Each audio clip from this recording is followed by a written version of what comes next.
Welcome. Good evening. My name is Kimberly Blackington. I am the director for the ignITe Hub, powered by Montgomery King Code.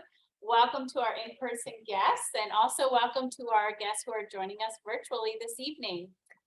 The ignITE Hub is a new initiative space here in the county with the idea to have a collaborative, vibrant space where the community can come in, and be spurred about entrepreneurship, innovation, technology, coding. We really want Montgomery County to be a community where we embrace technology and prepare everybody from elementary school all the way up to feel comfortable with technology.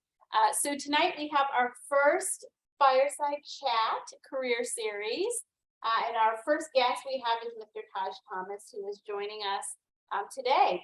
So I will introduce him, and then this format will be an actual fireside chat where we're just going to talk a little bit and get to learn more about Mr. Thomas. So Taj Thomas has provided over 18 years as a subject matter expert in all areas of infrastructure support services, including service desk management, system and network engineering, telecommunications and data security operations, including team lead management roles of teams of 10 and more supporting USDA.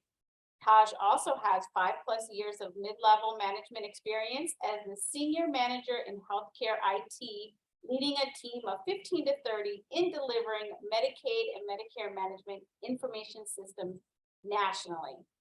Taj is also the ambassador for the Goldman Sachs 10,000 Small Businesses Entrepreneurship Program, graduate from the Baltimore Cohort 10, Johns Hopkins University, Bobson College, CCBC curriculum. Mr. Thomas, thank you for coming out this evening. Thank you for having me. Our topic today is TechquITy. No, tell me, what is TechquITy. Okay, thank you for correcting me. The journey of information technology to entrepreneurship. So we're going to hear a little bit about your career experience. So thank you for joining us this evening, and also for being our inaugural speaker. Thank you.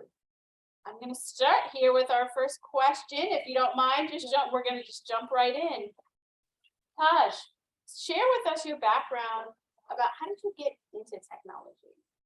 So I'm Taj Thomas. Born and raised in Washington, D.C., so I'm a true Washingtonian. I spent most of my elementary school years attending DC public schools. I then moved out to Maryland in the 6th grade. So PG County is pretty much a second home of mine. I attended high school in Prince George's County. After high school, I attended Prince George's Community College, as well as Strayer College, Tacoma Park, and Computer Learning Center when it existed. My IT journey started as a child. I don't know who remembers the Atari 2600. It's not gaming like how gaming is today, but my love for technology started then. So as a youth, I always enjoyed playing video games with my buddies. And then in elementary school, 6th grade was the first time I actually went to a computer lab. And I was really fascinated with computers then at that point. Enjoyed the computer lab. We only probably went once a month. We didn't go much. And then I always had the feel and enjoyment for computers during that process.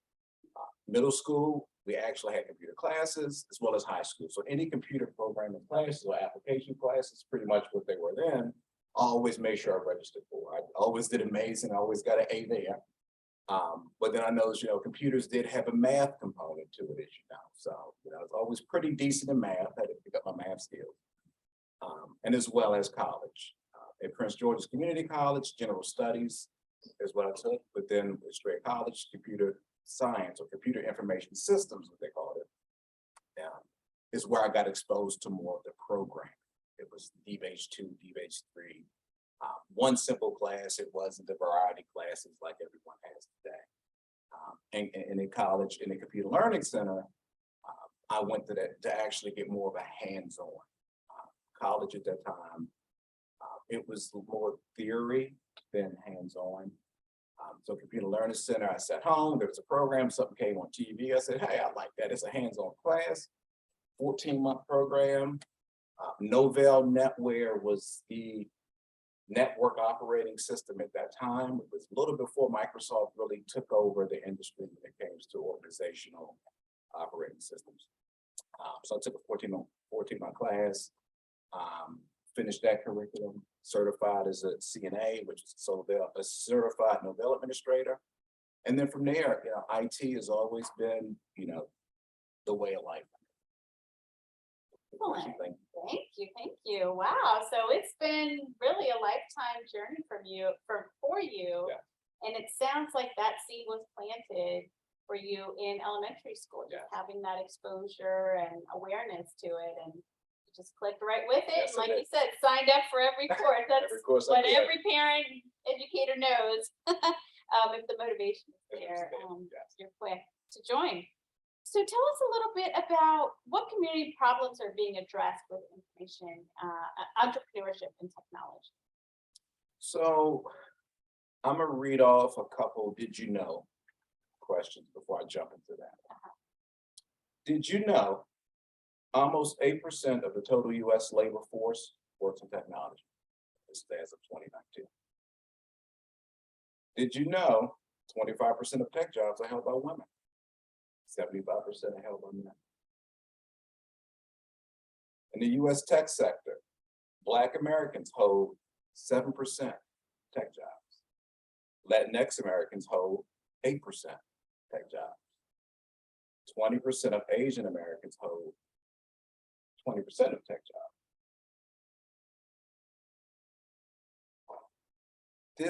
These statistics today, we need to do better. We need to make sure we balance a little bit more. A disadvantaged community, women, people of color. We just need to get these numbers out. And IT technology, and it may not just be IT. It can be data science, it can be industrial IT, it can be operational technology, it can be any form of technology. It paves a pathway to success. It paves a pathway to financial equity. And I think if we do better, if we work with more on getting our young children integrated into technology. My son all day has an iPad. We have to take from him, strip out his pocket or shut it off remotely. A lot of these STEM programs that are here today, technology just does, it's just so much we can accomplish with it.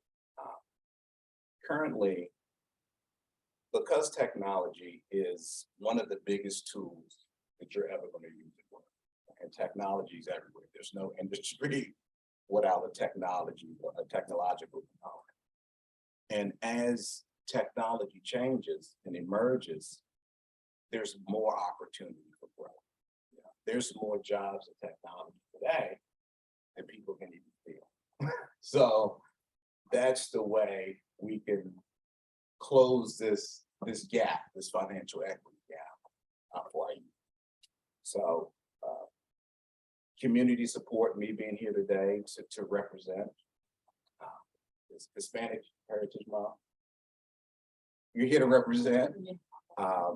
We just have to do more, I think, as small businesses, especially in this county, to just be more available, be more representative with technology. So that's why.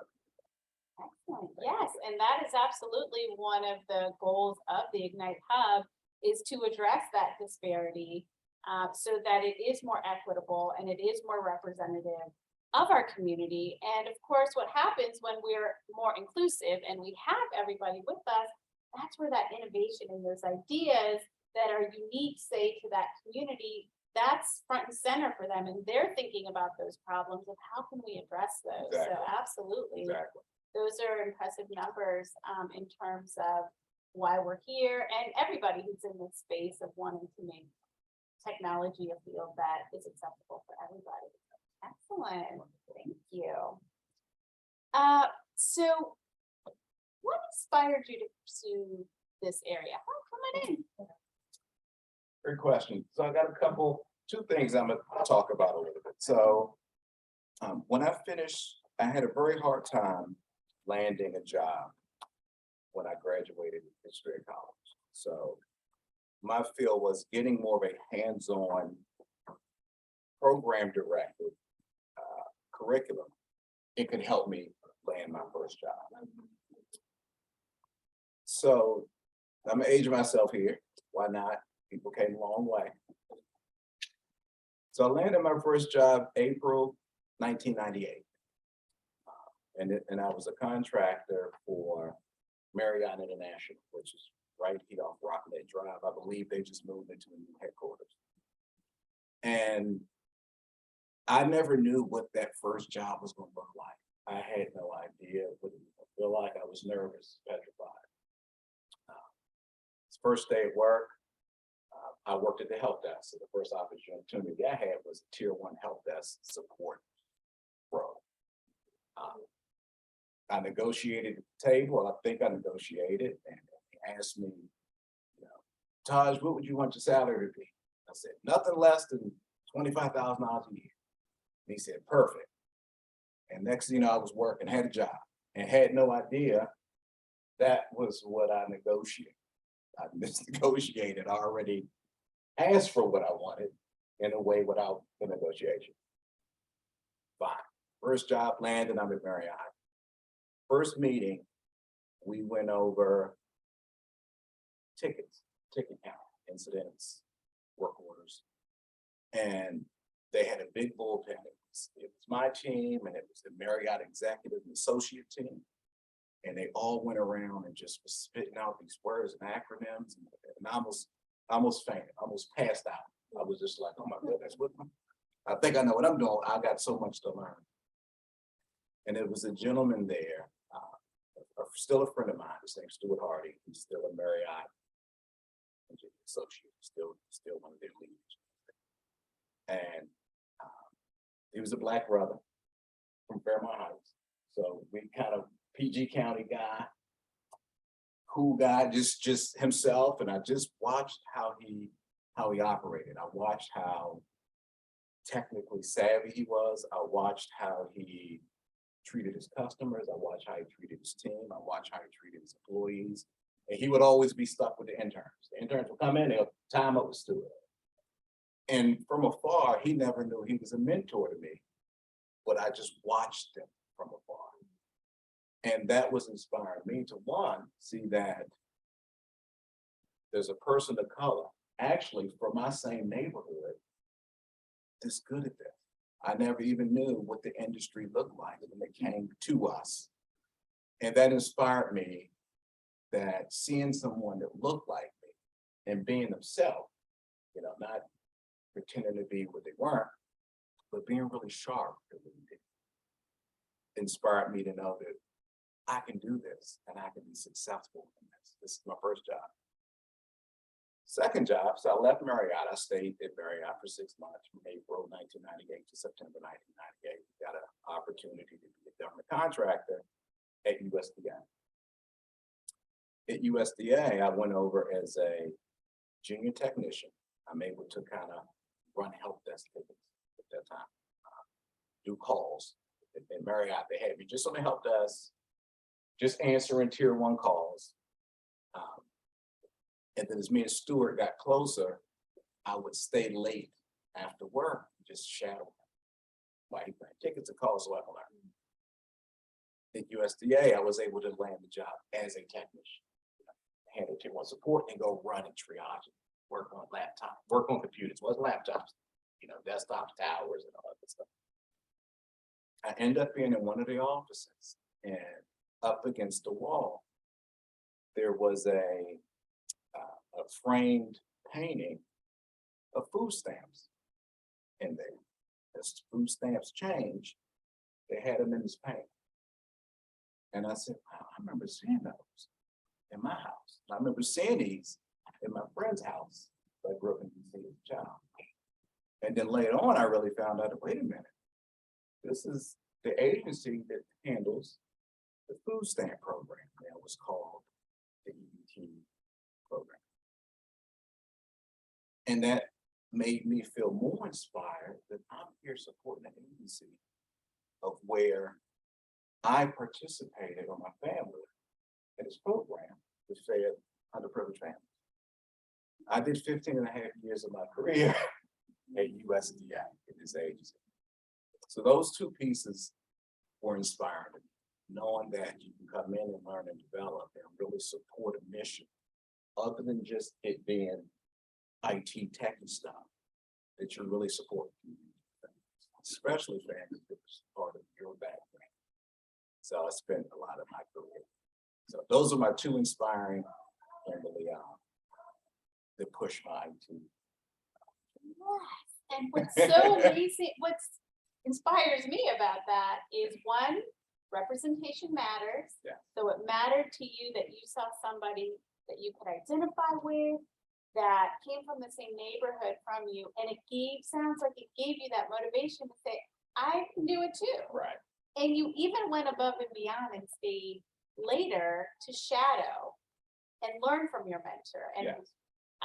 What I have seen, just those individuals professionally, there's something about their character that those interns or those Yes. apprentices or those people up and coming, they gravitate to them. Yes. So I don't think it was an accident that Stuart was the No, person who worked with the interns, because it sounds like he knew the value That of was that, and he yeah. was nurturing and cultivating that for you. And then the USDA, wow, that is a perfect example of how IT isn't just the actual cybersecurity or the technology is in everything that we do. And Right. you had that personal connection with, I remember seeing these, or it meant something to you. And the fact that you stayed there for 15 years says that you had an investment in making a difference in the lives of others through your gifts and talents. Exactly. It's not necessarily the front line, but you're able to support those employees who are providing that The service service. to the community. And that's so important and very inspiring, I hope, for our guests here of technology. There's a way to do good with Right. technology, right? Yes. Thank you for sharing that. So tell us a little bit. So you worked at Marriott, you worked at USDA for 15, but now you're an entrepreneur. So what was that job from working in industry to what inspired you to become an entrepreneur? So entrepreneurship was something that starting your own business wasn't something that I was interested in. It wasn't something that I knew I could do or thought about. I assumed entrepreneurship, starting your own business. You had to sell your house, put your kid up for adoption. You had to do whatever you could to get money to start a business. That was always my mindset of entrepreneurship. I was more focused on being the best engineer I could be. I was a senior system engineer, a senior network engineer in telecommunications, and I started leading a team. So I wanted to be the best at that. I think leadership was something that's kind of built in you from scratch. I'm the oldest of three. I come from a single family household. So being the big brother, my other two brothers were all like 8 years apart. So he's 8, he's 8. So leadership comes there, just being a big brother, and just working with your team, being a team player. And I think the next biggest challenge for me was, wow, I work with companies who had great young leaders and business owners. And over time, you say, wow, I think, what's it really take to run a business? Can I do this? I never sat in the CEO's suite. I was never a CIO or CTO, and perhaps may never would have been. But as a business owner, you are a president, and you learn to transition into truly understanding the business. I enjoy the techie piece. I still talk a lot of the techie stuff now. You gotta let go. I have to let go, of course, a little bit.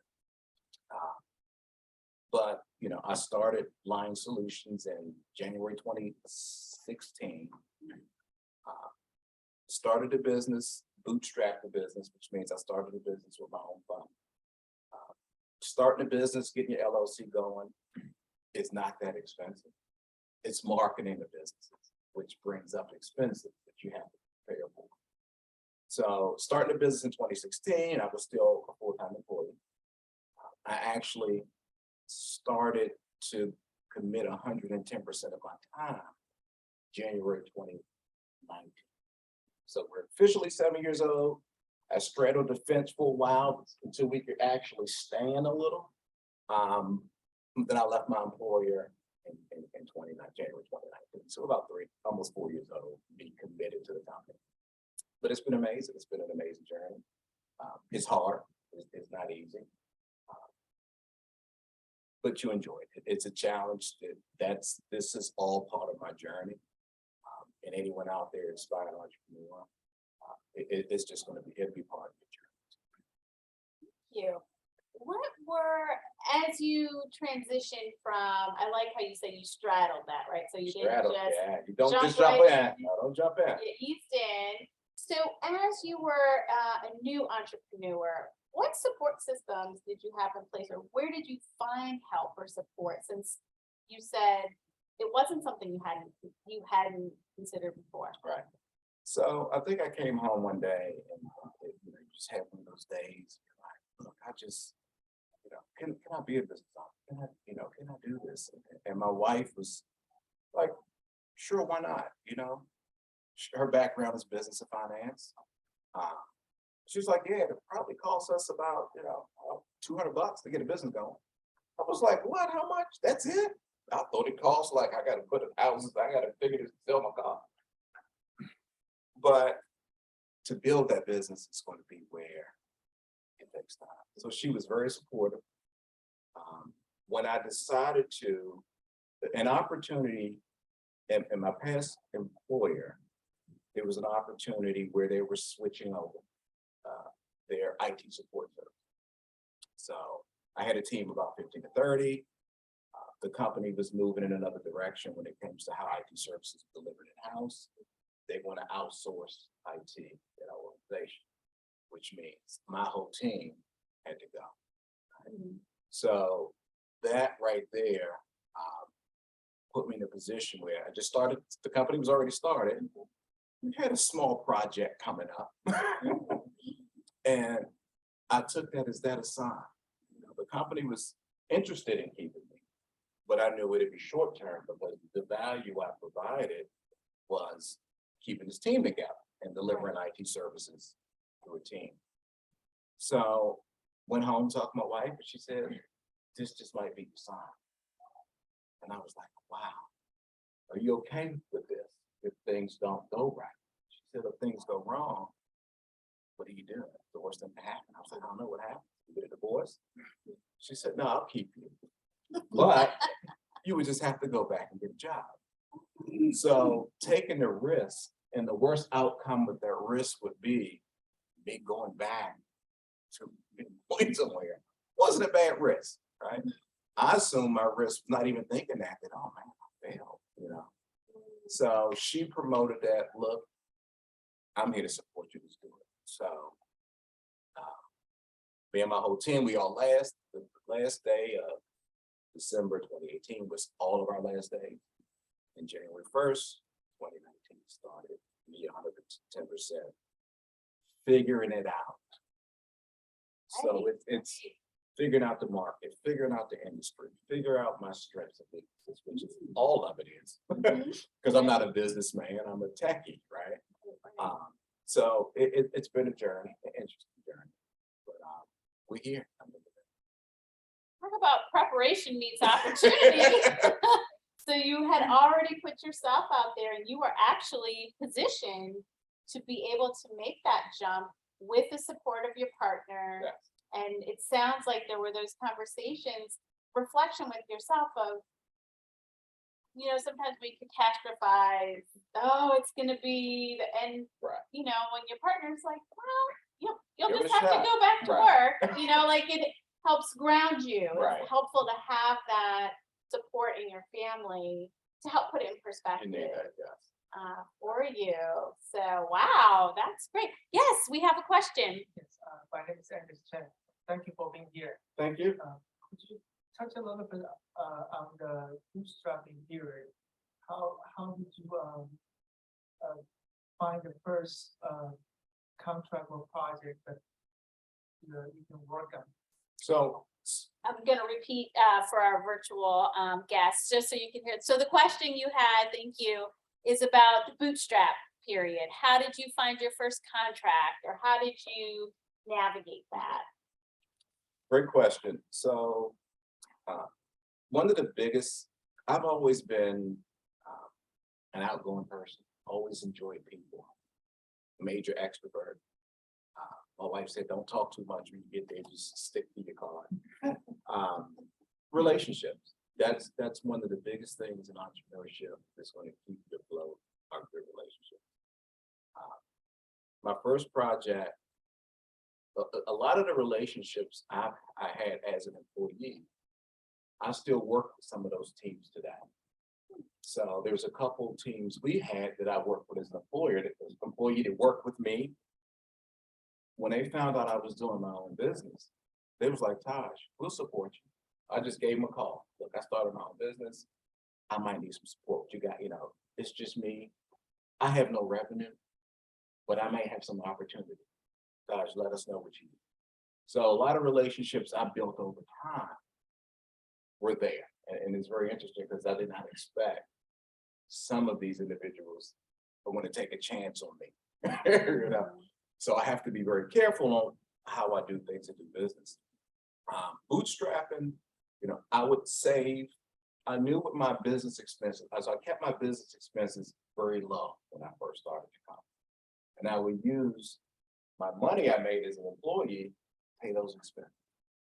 Right? And then over time, at the same time, you're still marketing yourself, even through, a friend of yours that has a relationship with someone and you can get a small project. Because I had a small project, not a contract. It was a project that's going to run maybe 3 months. I was a sub to the contract because the person that knew me, who already knew me, had a connection already. So it was me being a subcontractor to a prime contractor for a very small project. I just had one of those. When I got off the fence, that was it. And it wasn't much. From there, what I've done marketing and building relationships up to that time, it's just hunting. It's really just hunting, relying on relationships. Your network, people know who you are. They know, hey, he's a subject matter expert in these areas, and just taking advantage of those opportunities. So yeah, just maintain good relationships, keep good relationships, good client relationships. Even your customers know, when you leave, hey, guess what? Especially LinkedIn. I'm doing this. Oh, wow, you start, how can I help? How can I be available? And it was hard for me because I didn't know, I had a background in government contracting. I supported USDA 15 and a half years of my life. So I knew that I want USDA to be a customer one day.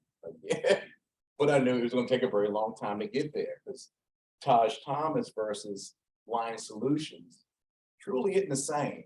We know you, but from a business perspective, you have to go through the business channel through federal procurement. So it's a whole different, I also support the nonprofit sector. So a lot of the nonprofit space, I knew that I could be very helpful there. And that's, we have 3 or 4 major nonprofit clients we support that. Still navigating state government, local government, federal government. So, as I mentioned, we're almost 4 years with me full time in this, and we're growing. It's slow growth, but it's growing. It's have to be patient. Great question. Very good question. Are there any other questions from the audience or either in person or virtually?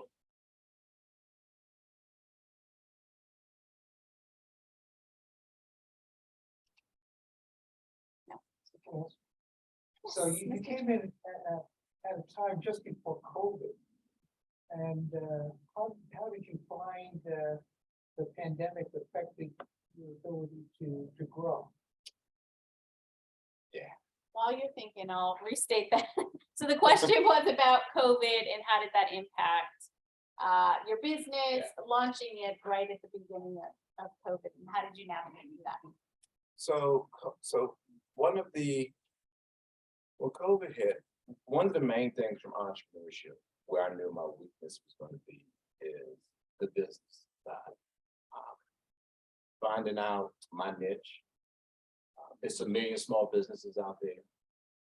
I'm what you call, I'm a Me Too business also. We deliver enterprise IT support services, government agencies, nonprofit, a bunch of companies out there, same thing I do, and been doing it. So I had to really determine what's going to be my differentiator. What am I going to do? I'm not selling a product. I don't have a squeaky little tool. My experience, I'm gonna rely on my experience. I'm gonna stay in the lane that I do well in. I'm gonna stay in the lane that I've done well in through my career and just focus there. And who really needs it? During COVID, nonprofits were really due to the way workforce changed, the way, everybody out of the office at home, right? There was a big area there that a lot of organizations weren't ready for a 90% remote workforce and 10%. The old networking rule back in the day was 80-20, 20% was basically remote, 80% behind these gateways, and it flipped. Which means security has changed. Mobile device management, data security concerns, compliance concerns, operability. So those were things I was able to actually connect with business based on just being a resource. It wasn't truly trying to sell. The last thing you want somebody to do is sit there trying to sell you something, but just being there from a community perspective and just being a resource. And me being a resource allowed me to develop it. So even during COVID. COVID changed some focuses. It changed a lot of the in-person networking I used to do. Small, government procurement conferences, industry days. And that hurt. I think that year and a half kind of hurt a lot of my in-person network, which I enjoy and I can interact with a person versus the whole virtual it was a little bit difficult. So it did hurt us. But we were able to survive.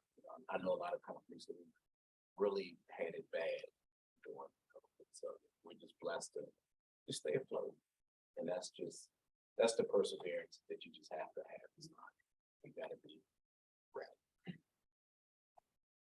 I'm curious, what were some of the challenges during COVID? As you say, there was this flip. So what are some specific examples of helping people navigate that? So a lot of the challenges were in person is where, I could really get a feel of a customer. Supply chain was difficult, right? So when you were looking at bringing in solutions or services, you couldn't get your hands on it. The big boys were buying up everything, so turnaround times when opportunities came for me would be, we can get it to you probably about 4 months. So big companies were house stocking because they can afford to do it. So small businesses, we're scraping, trying to survive doing it. The government's there to help, small business programs out there. I was able to the Goldman Sachs program started for me in July of 2020. So I was really able to build up a business development understanding to help me move forward. So, and it was a cohort full of other businesses that had some ups and downs, and we all got to really collaborate together and just figure out how do we put this back. So I think the resiliency I saw with some businesses who were around for a very long time that suffered We just had to weather the storm. We just had to stay afloat. And that's really what it was about. Keeping your personal expenses low. Try to keep your business expenses very low and just weather the storm. And you'll come out of it. So those were a lot of the challenges we've had during that time. I mean, even now, some of the challenges are, a lot of small businesses are going through workforce challenges, workforce retention, or even recruiting workforce. You have a lot of big companies who are now bringing in all this talent early just to have them ready on the bench, prepared for opportunity. A lot of the scholars are coming out of college or trade schools, and they're looking to land jobs with these big tech companies, Googles, like they call them out, Facebooks, and Lockheeds, and the Booz. Those are dream jobs, right? If you can come out of college and Booz Allen's knocking on your door, you're going. Like, who's Line Solutions? We're like, whoa. So, for young scholars and entrepreneurs, please, consider a small business. There's so much you can learn working with a small business, especially if your mindset is entrepreneurial down the road. There's so many different hats you can wear as a small business. It's so much you can learn as a small business. And I think small businesses also help you develop from a community perspective. It's with there in the room. So, not telling you to turn down the Booz Allen opportunity, but please don't forget about us small businesses. We need you to, and we can provide just as much success and professional development as anyone else. What are having, the pandemic is not officially over. So what are some of you shared some of your challenges that you had navigating that as a business. How are you using some of your lessons learned in your business model moving forward?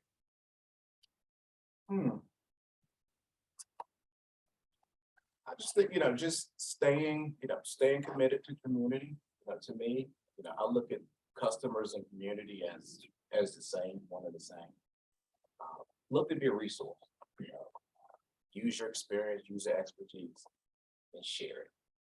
It's almost like, you always hear, when you die, you can't leave all that money. You can't take that money. I think the same with your experience. Share it, use it, be resourceful. Let's help build up, our young scholars, our young community, to prepare them for the workforce, so we can be available for them as they're coming through these programs. So, that's kind of how I look at just being here today. It is just, sharing my story and just, having conversations with two scholars here, just about your opportunity. When your opportunity comes, are you ready? Are you nervous? But yeah, just this, there's going to be plenty of opportunity, plenty of jobs. We need to build it. We need to build up our workforce. There you go. College, MC Bits, WDCE. I've been working with them just as a resource for the last 2.5 years, just to be there, just to share my story. Okay, so speaking of giving back to your community, so the communities in PG County are growing and changing. You plan on being more visible to the Black and Brown, AAPI kids, young adults, for them to see that tech is possible, be a person of color. Right. Because being informed is being empowered. Right. You believe that you would like to be more visible in your. Yes, yeah. So a lot of these events, so some of these events, the Montgomery College team reach out to me. It's hard for me to say now. They can call, Roberta Buckberg or busy. Taj, look, we need you. I'm here. I can't say, it's really hard for me to say no when it comes to our community, when it comes to our young scholars want to figure out their way out in any direction I can give them. I have other associates doing things in Prince George's County. I think there's a lot of small businesses out here at different levels fighting each other. You have some who are fighting at the executive level for small business, fighting for, whether it be equity through the financial benefit. There's, a lot of people of color or disadvantaged. It's harder for us to get business loans. So there's always a discrepancy somewhere, right? Everybody's fighting the fight. What I enjoy is at this level, the Montgomery Code, those 6th graders, those 7th and 8th graders, those high schoolers, because if we can keep them focused, and if they can see us, they can understand it. Wait a minute, I can be a business owner, or I can be an entrepreneur, or I can be great. Because when they don't see you, there's no belief that that's a possibility. So that's what I like to do. That's kind of the area I like to kind of provide my guidance and directions. I'm not fighting at the political scene. That's just not the background. Or no, I can't provide any value. But yeah, there's a lot of inner county. We're not leaving PG County out or Rundle out, but I know, people are fighting that fight across. And if we can get the workforce built up, I mean, it's a whole different world long term when it comes to that. Yeah, that's it. Yeah, save me some. Booze, you can't take them all. I just found out, Montgomery County's new campus, they have one of the networking companies over there. I'm like, they can take all our talent in their new campus. So, yeah, I hope that answers your question. Yep. We have a number of questions. Great. First off, did you ever feel like giving up at one point? If so, how did you overcome it? Oh, wow. That's a great question. Thank you. Giving up the entrepreneurship or giving up IT? You can go into however you would like. Okay, so I'm gonna start with giving up IT. No, always loved IT. Didn't give up IT. IT started to get a lot more math intensive when I was on the network engineering side. So what I would say is, from an IT perspective, make sure you, whatever portion of information technology or any technology, you understand the core concepts. You grasp the foundation. I've been around IT since 1998, so almost 25 years, and I've seen it evolve. But the core fundamentals have stayed the same. IPv4 is IPv4. OSI model is the OSI model. Nothing changes. Things get fancy, they get sophisticated, but the core fundamentals and foundations are the same. So please stick with this core, understand the foundations. No matter what it looks like, cloud, no cloud, data center, colo, it's all the same, per se. So no, I was never giving up IT. Entrepreneurship, it's just getting fun. It's painful. I can't go out like I used to when I was getting a check that I knew was coming every week or every 2 weeks. So you have to know it's a journey. Right? You have to understand that everyone's journey is going to be different. The person's next to whose journey, you're going to look over there and be like, wow, you've been in business 2 years. You're doing about 20 million. That journey and his path is different. His opportunities are going to be different than yours because your experiences are going to be different. So yeah, I never thought about giving up entrepreneurship. It's a long journey. It's nothing fast. There's no shortcuts with it. You have to go through what you go through. That was the question. All right, we'll move on to the next one. Someone asked, I'm interested in a career in IT and have certifications for that with Microsoft. How can I get into the workforce with that? Any suggestions? I'm open to learning new skills and technologies. Thanks. Yes. So where I started was, so what I've noticed is some young scholars or college graduates, we all, even me, you had your mind set up upon, I've heard this cybersecurity jobs, there's plenty of them out there. You can come out of school and make $110,000 on the first job entry because the cyber workforce is wide open. They can't staff these jobs. The issue isn't staffing these jobs. The issue is people being experienced enough to fill those roles. So it's a difference with being experienced versus you coming out of school that you're gonna jump into a $120,000 job. And it could happen for some. But like I said, everybody's journey is different. My focus would be, I would be open for opportunity. You know, don't turn down opportunity that may not look as financially fulfilling right now. What you want to do is land the first job, find that mentor, like I hunted Stuart Hardy down, and grow and develop over time. You can't rush experience. You can't rush success. There's service desk, tier 1 help desk jobs. There's NOC jobs, that network operations center. I've seen security operations center job. Look at a job that you can be successful in, that you can do. I would start there. There's plenty out there. Don't look too far at something that may be out of your reach this time. Bring it down a little, get in there and learn, develop. We move on to the next one if you're ready. Yeah, let's do it. What are some things that you know now that you wish you had known early in your career? 5 things. Five keywords. Being proactive. Being prepared.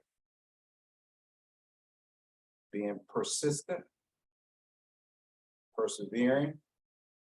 Being patient. Those 5 words, if I practiced those, I would have been a little bit more focused. Yeah, my very first job, I was actually able to get an interview before I finished school. I don't know how I landed this job. Somebody landed me the interview. And I went into the interview totally not prepared. They didn't even know what I was going into the interview for. Wasted those poor people's time, 30 minutes. And they grilled me for 30 minutes. I thought I was gonna have an asthma attack.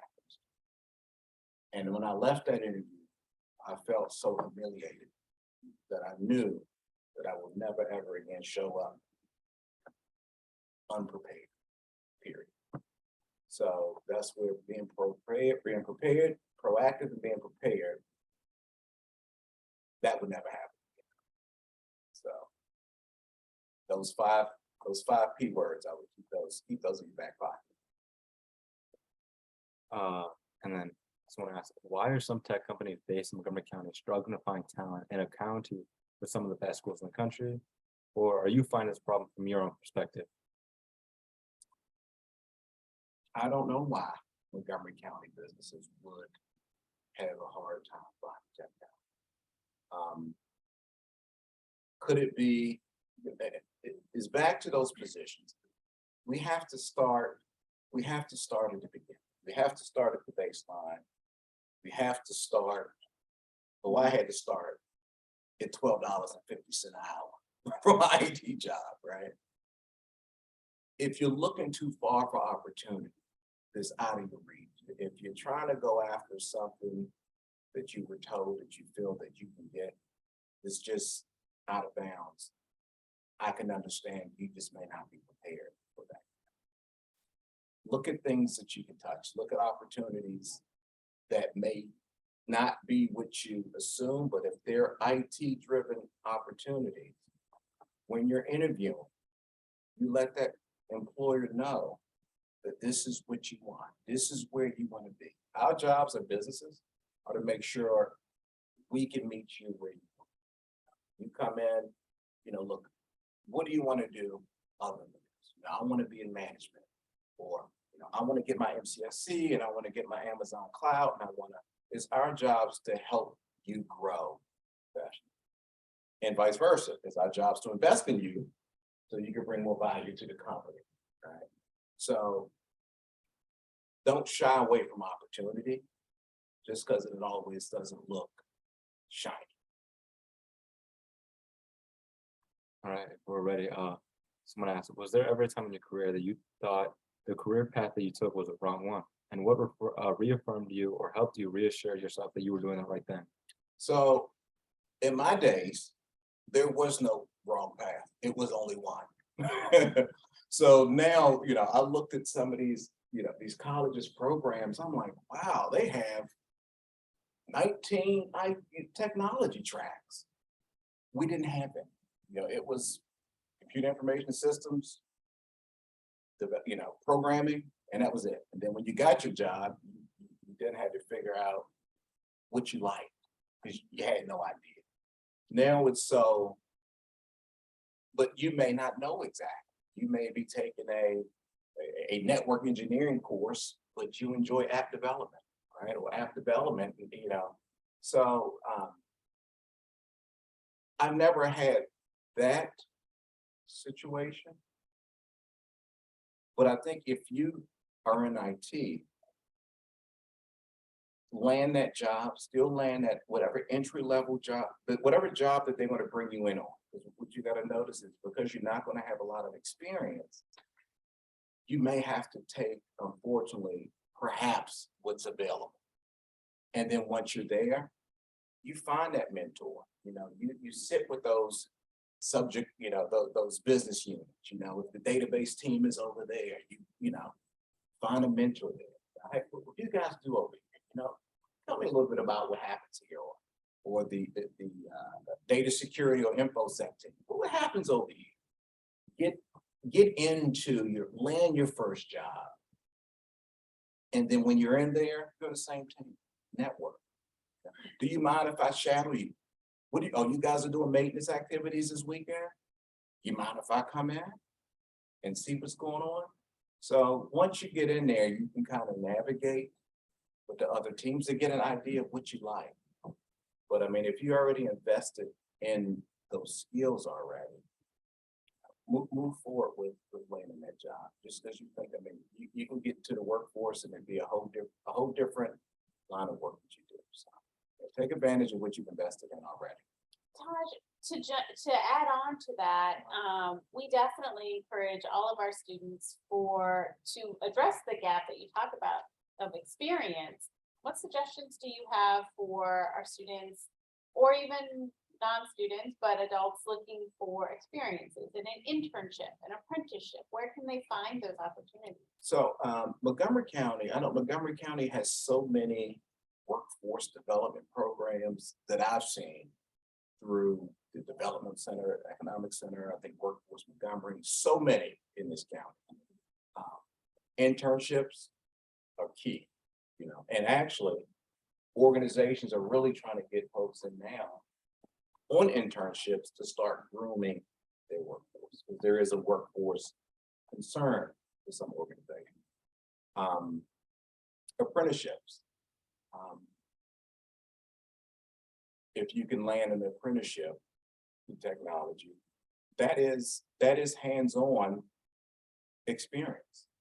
If the internship, the company that you're going on with, make sure that they're letting you do what you need to do. They can't bring you in as an IT major and you're stocking cabinets. Right? So make sure that you're utilizing your time wisely. But that's really where you're going to gain your experience. I will focus there. But customer service skills, please, if you worked at McDonald's, right? If you worked at whatever it may be that's not technical, organizations aren't just looking for technical. We're all in customer service here. Right? At the end of the day, we take care of a customer. We do not take care of IT. IT is just a tool. It's just a tool set we use to do our jobs. So your customer service skills to me is experience. The gentleman you talked to me about, working with children, and you've done some things with the ignITe Hub and the Montgomery Code. To me, that's amazing. That tells me, wait a minute, this person's already has some leadership capability. This person can work with people. He's a team player. Okay, he's provided customer support services. I'm interested in that. The technology piece, you're gonna learn that. We can teach that. We can help you further push your career and path into the technology piece if you love it, and if it's something you're going to commit to. But yeah, the customer service piece, because a lot of them have that and they feel like that is not experience. It's not technical experience, but we're all in the customer service business. So it's critical to me when I learn the rest. Can you talk to or manage a customer? That's the most important. So, but yeah, landing internships, apprenticeships definitely help the technical piece. Good question. Terrific. Another question. Do you think companies actually want to increase the representation of women and or people of color in IT careers? Or do they want to stick with what's best? If so, how do you think we can stay motivated to represent the underrepresented? I'm here.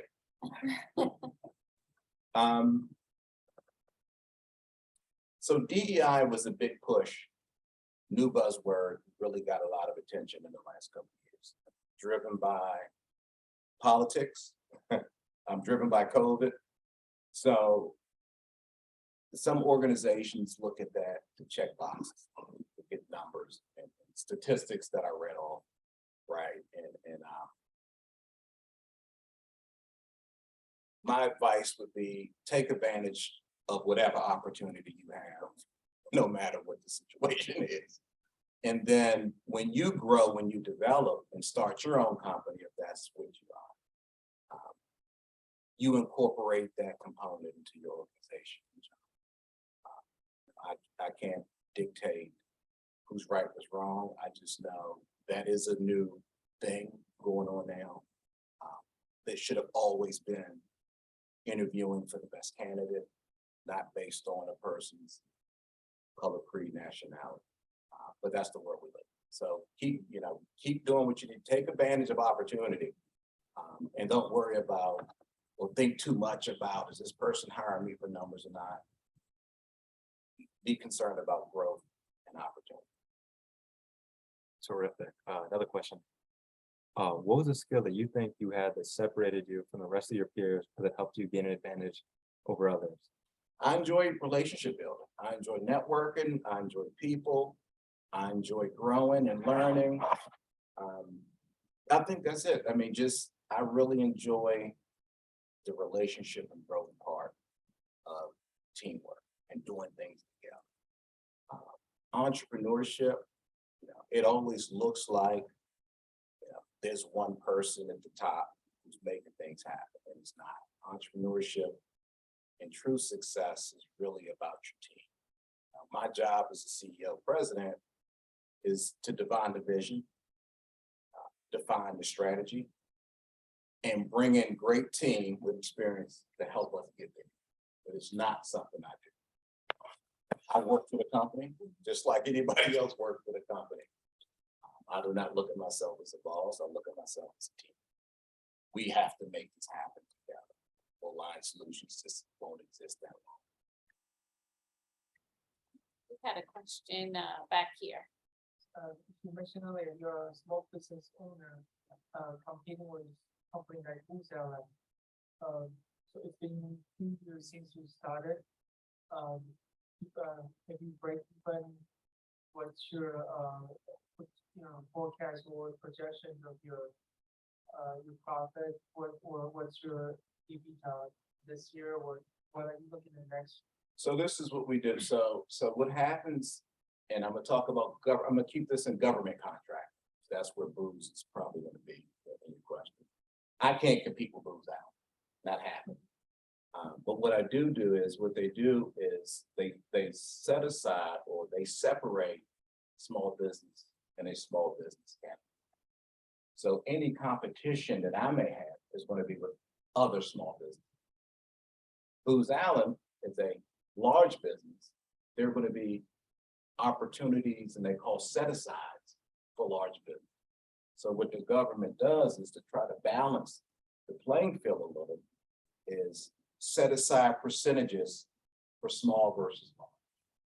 But what it does give you an opportunity to is to partner with the Booz-Allen as a partner. Because if they win a large contract, they have a set-aside requirement either for a woman-owned small business, a disadvantaged small business, a veteran-owned small business, hub zone. So they have set-aside categories to try to move money and opportunity through small business.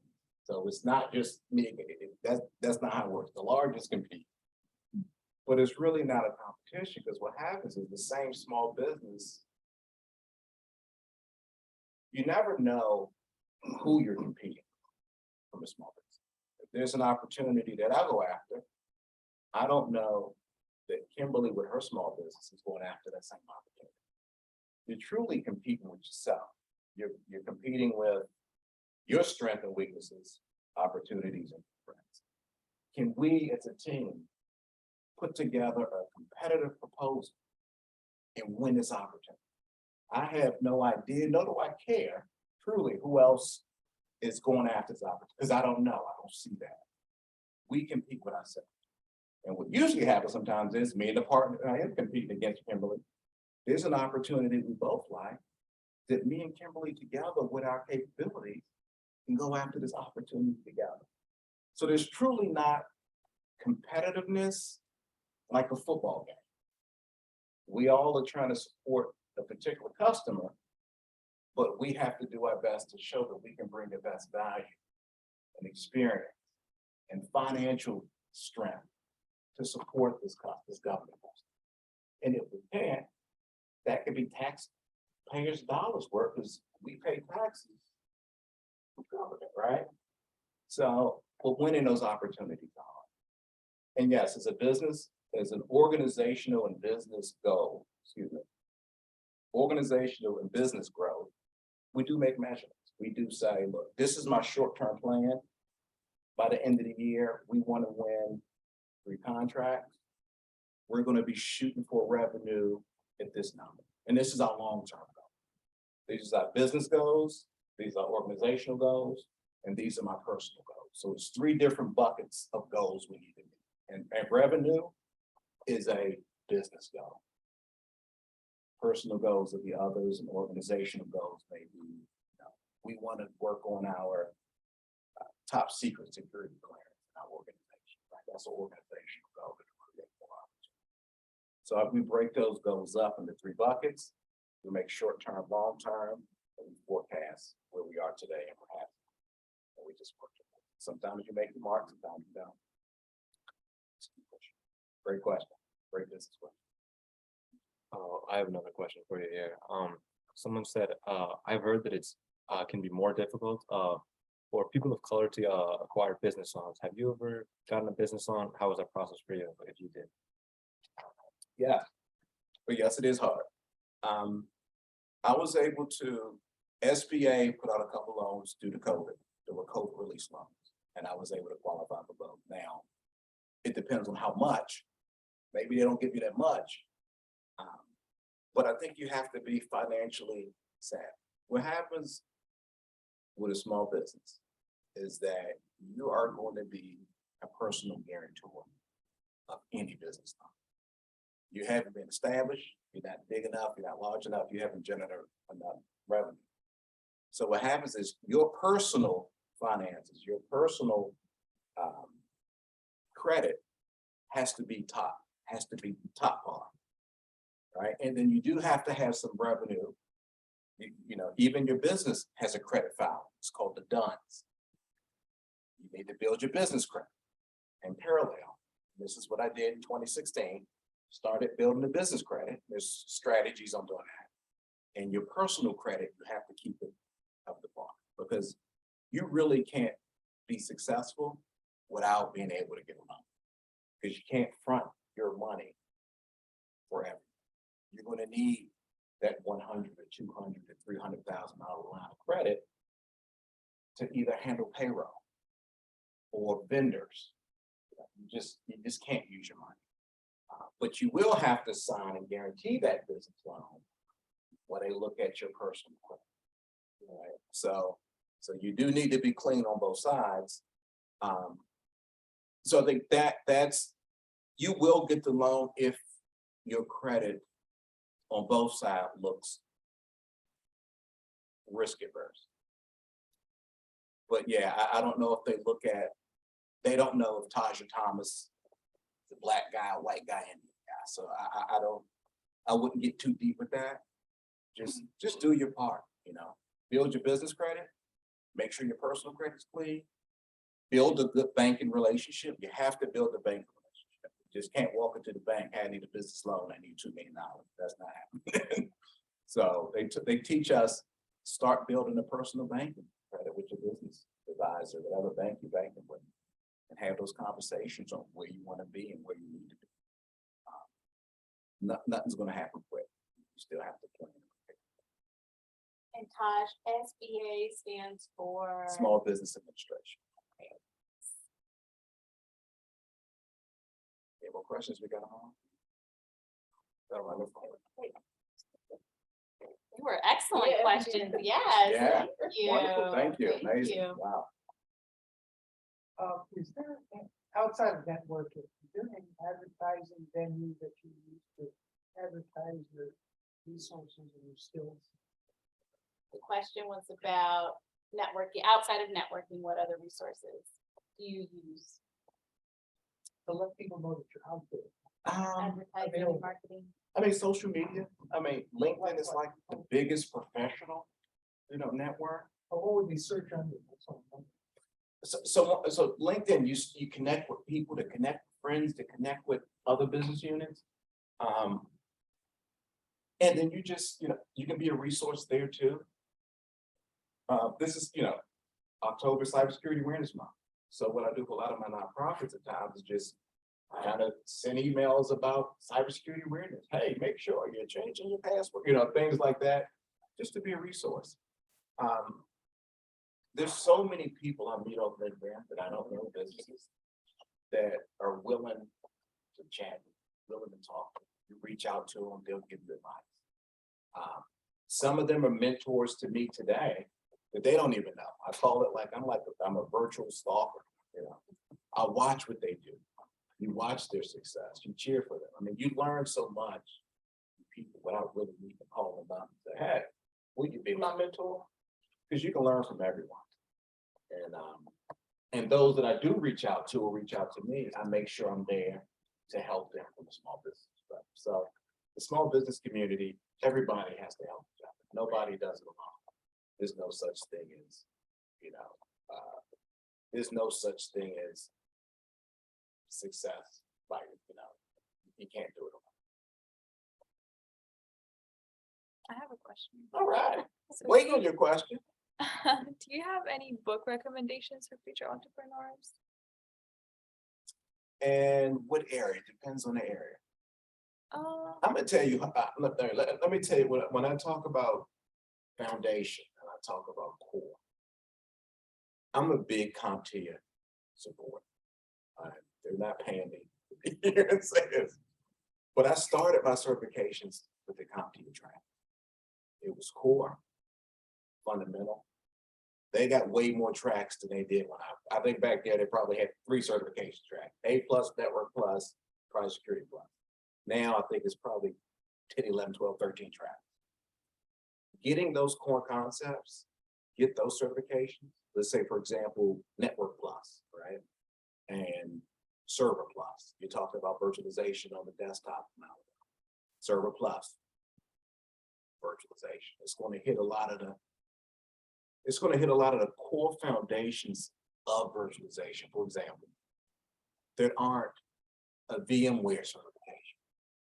I would stay away early career from these particular, the Microsofts, the Amazons, the vendor certs, because I think those push you into a direction. It limits you. I think those Server Plus, Network Plus, A+, they have a Cloud Plus. It gives you the foundation to understand, because cloud is cloud. I don't care if Amazon's doing it or Microsoft doing it or Google doing it. It all looks the same. Acronyms are different. Same thing, right? Grabbing the concepts, and then when you land that job in their Amazon shop, then maybe go into your Amazon certification track. Or their Microsoft shop, they may be going to the Microsoft track, or their Cisco shop, everything's Cisco. Oh, let me start going to my Cisco. So I would just, don't take, our time is valuable.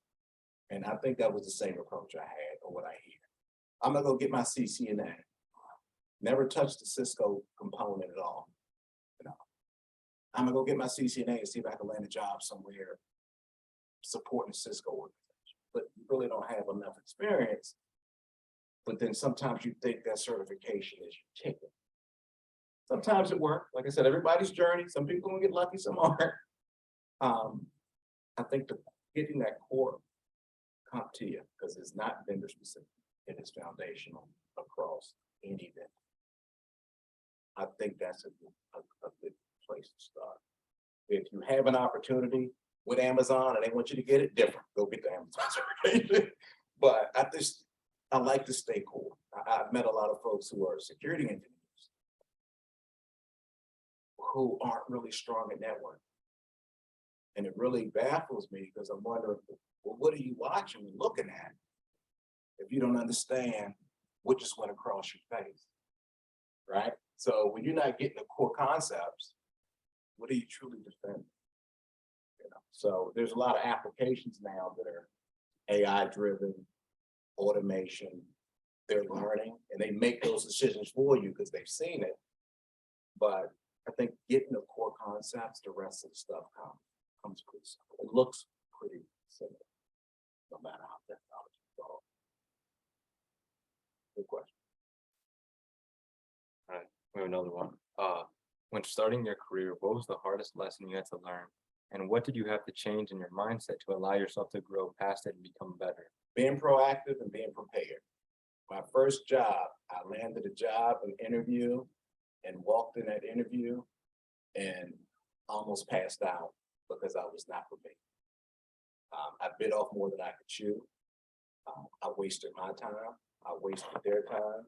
I embarrassed myself, and I left there with my self-esteem was probably this big. So be ready, be prepared. Remember, proactive, be prepared, be persistent, persevere, be patient. Always be prepared. Don't waste anyone's time.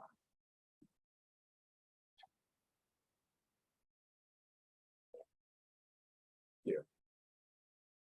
This is great. Yes, these questions are amazing. Definitely digging deep and learning more about you and your pearls of wisdom that you have to share with our community and our guests today. Are there any more questions in the chat or anybody here have any follow-up questions?